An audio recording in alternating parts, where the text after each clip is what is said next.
Bonjour tout le monde, bienvenue à Radio B52, votre rendez-vous hebdomadaire, le podcast numéro 1 au Québec. Continuez à nous écouter. Faites-en part également à vos connaissances, à vos amis d'écouter Radio B52.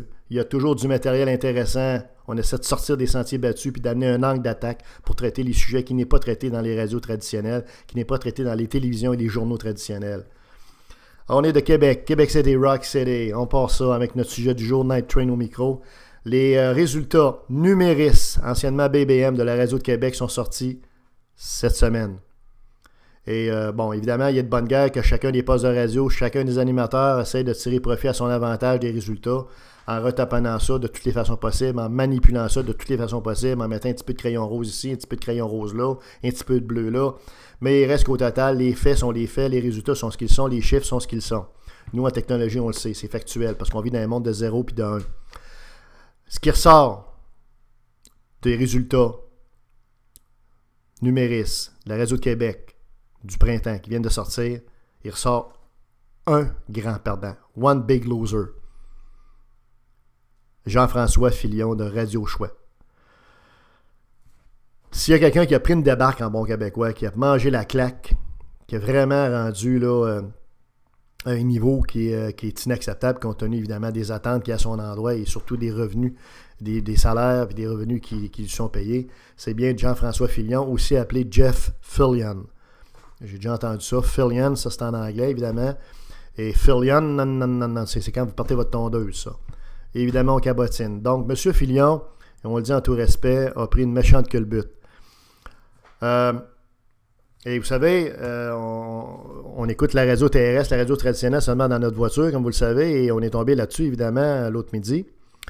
Et ce que le monsieur disait en question, M. Fillion dit en question, c'est que finalement, 2-3 choses qu'on va vite démolir, là, pour vous montrer, dans le fond, que tout ça est manipulé, puis c'est juste encore c'est de la politique. Dans le fond, les gens de radio pourraient tout faire de la politique, probablement, parce que c'est la langue de bois, c'est des demi-vérités, des sophismes.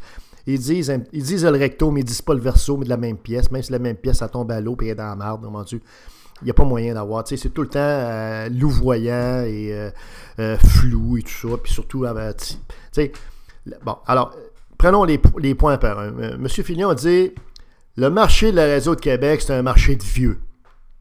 Bon, ça, c'est sa marotte, là, les vieux.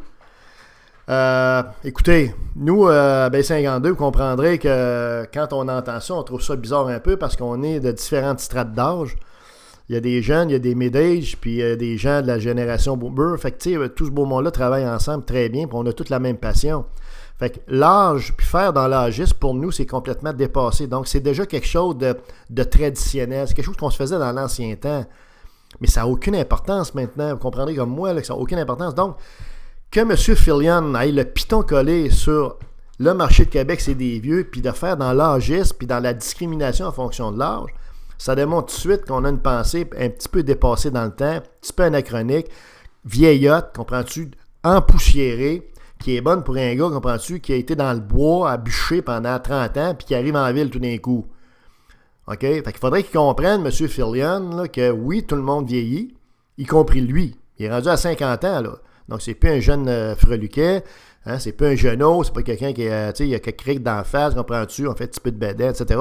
Donc, des choses, dans le fond, qui accordent bien des gens rendus à l'âge honorable qu'il a, qui est 50 ans.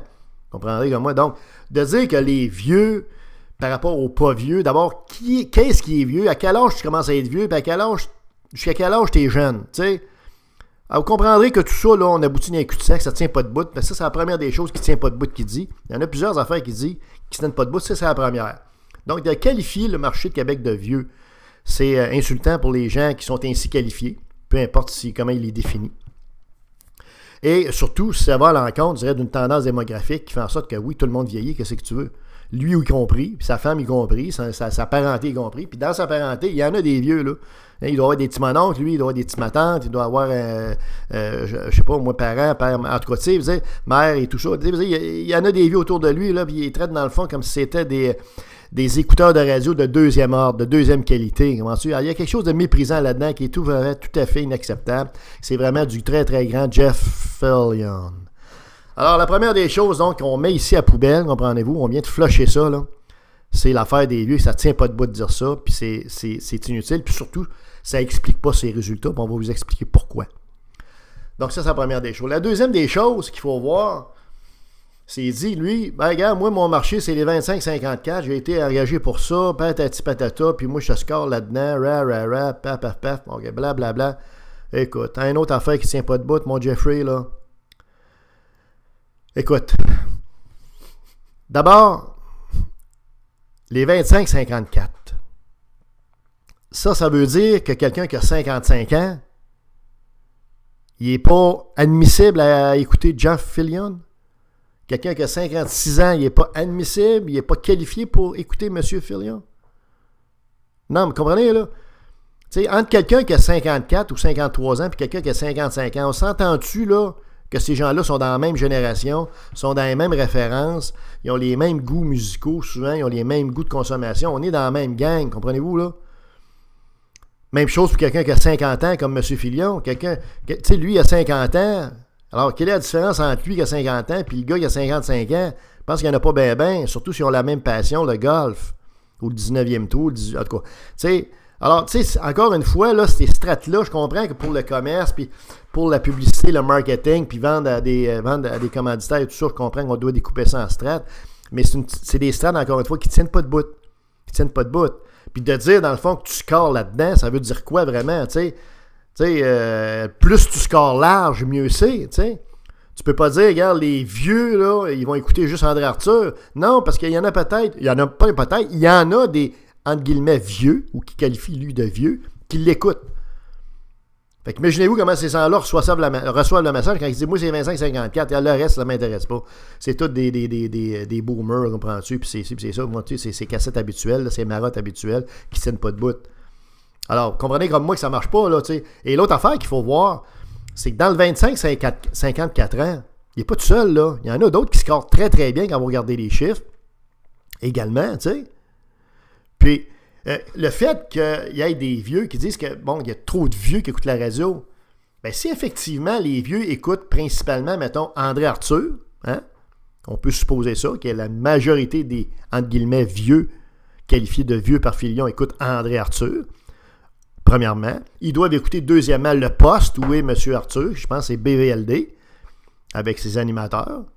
Ensuite, ils doivent écouter aussi, je dirais, le poste FM 93, également, qui était un poste avec une radio beaucoup plus traditionnelle, de facture traditionnelle et de type là, standard, comprenez-vous, terrestre. Là, alors, donc, s'ils sont tous là, ils ne sont pas dans l'équation pour lui. Donc, ça lui donne quoi de dire qu'il y a un marché de vieux, puis c'est trop vieux, puis tu sais, ça tient pas de bout non plus de dire ça, parce que ces gens-là ne logent pas à son enseigne, c'est-à-dire ne logent pas à son poste de radio, encore moins à son émission. Fait que ça tient pas de bout, comprends-tu, d'avancer ça pour justifier quoi que ce soit non plus, tu sais. Comprenez-vous? Fait que c'est ça la patente, tu sais. Puis là, ce qu'il faut voir, c'est qu'il est troisième en bout de ligne. Il est troisième, puis les vieux sont pas un facteur, comme je viens de l'expliquer. Mais il est troisième. Il n'est pas deuxième, puis il est encore moins premier. OK? Puis c'est une méchante débarque, là. Il n'y a pas tant de monde que ça qui l'écoute. Regardez les chiffres, là. On est autour de 15 000. Là. Je veux dire, le gars est sur la pente descendante. Moi, je pense que son message, et surtout sa façon de livrer ses messages, a fait son temps. C'est tout à la corde. De faire du trash pour du trash, de prendre toujours un sujet et d'essayer de l'aborder d'une façon différente que tout le monde le veut, pour faire différent, faire son smart, puis faire finalement son juge, comprends-tu, par rapport à un paquet d'affaires qui se passent, puis montrer que tu es plus smart que les autres parce que tu vois des affaires différentes. Je pense qu'à un moment donné, ça fait un petit peu son temps, cette affaire-là, puis c'est usé à la corde. Donc, sa façon de livrer ses messages, sa façon d'aborder les choses est vraiment... puis je pense que les gens aussi commencent à en avoir assez un petit peu de toutes ces histoires-là, là, de génération, puis ci, puis ça. Parce que c'est même pas le monde dans lequel on vit. On peut parler, nous autres, des mondes des technologies. Le monde des technologies, là, on forme des cellules de travail. Dans les cellules de travail, tu peux avoir un kit de 21 ans avec un gars de 54 ans, avec quelqu'un qui a 33. Rendez-vous que ça n'a aucune importance. Ce qui compte, c'est les profils de compétences, comprends-tu, puis de travailler ensemble, travailler en gang, c'est tout, là. That's it, that's all. On s'en sac de l'âge. Alors, Fillion, il n'a pas compris ça, là, puis il faudrait que quelqu'un il fasse comprendre ça, parce qu'il est en train de détruire non seulement ses propres codes d'écoute, sa propre émission de radio, mais également, par effet indirect, les autres émissions de radio de son poste de radio, parce que dans les autres aussi, ils ont des problèmes. Là. Le gars, le matin, il est troisième, lui aussi. Là. Il n'est pas deuxième, il n'est pas premier. Et puis le gars qui est de mid-morning, je crois, il est rendu 4e, 5e ou 6e, j'en sais 3e, même s'il n'est pas si pire, dans le fond, il devrait. Bon, tout ça pour vous dire qu'à un moment donné, il faut que tu regardes que ta performance à toi, ce que tu dis toi dans ton émission le midi, ça a un effet contagieux sur d'autres, qui n'est peut-être pas un effet positif, un effet recherché. Parce que c'est le poste de radio au complet qui va en souffrir. Mais en bout de ligne, on peut vous dire que le grand perdant des derniers résultats, malgré toute prétention de monsieur en question, puis de qui que ce soit au niveau du poste de radio en question, le grand perdant, c'est Jean-François Filion. Et on le dit objectivement, factuellement. Et on vous a dit les raisons pour lesquelles. Est-ce qu'il va remonter? Je ne sais pas. Mais il y a une chose qui est certaine, il ne pourra pas t'offrir de même 3 ans au salaire qui est payé. OK?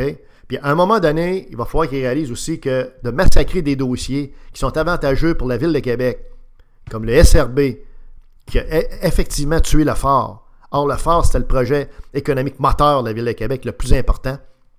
De tout mettre ça au rencard, de dire que c'était de la merde, de dire que ça coûte trop cher, c'est ici, c'est ça, que ça prend le 3e lien, un 3e lien qui veut dans 25 ans. Prenez-vous là, de tout massacrer des dossiers systématiquement et de faire en sorte qu'effectivement, ça a comme conséquence, pas juste lui, mais l'ensemble de l'œuvre, de tous ceux qui critiquent puis chiolent comme lui, il n'est pas tout seul à la radio, fait en sorte de retarder ou de canner des dossiers économiques qui sont importants pour la Ville de Québec. On comprend-tu que là, on commence à avoir des effets toxiques, des effets négatifs, la présence de gens qui sont aussi négatifs que ça, qui sont aussi péjoratifs que ça à l'égard de la Ville. Il serait peut-être temps qu'il renouvelle un petit peu son discours, sa façon de voir les choses et sa façon de voir la vie en général. Un petit peu de golf, peut-être, ça ferait du bien, mon Jeffrey.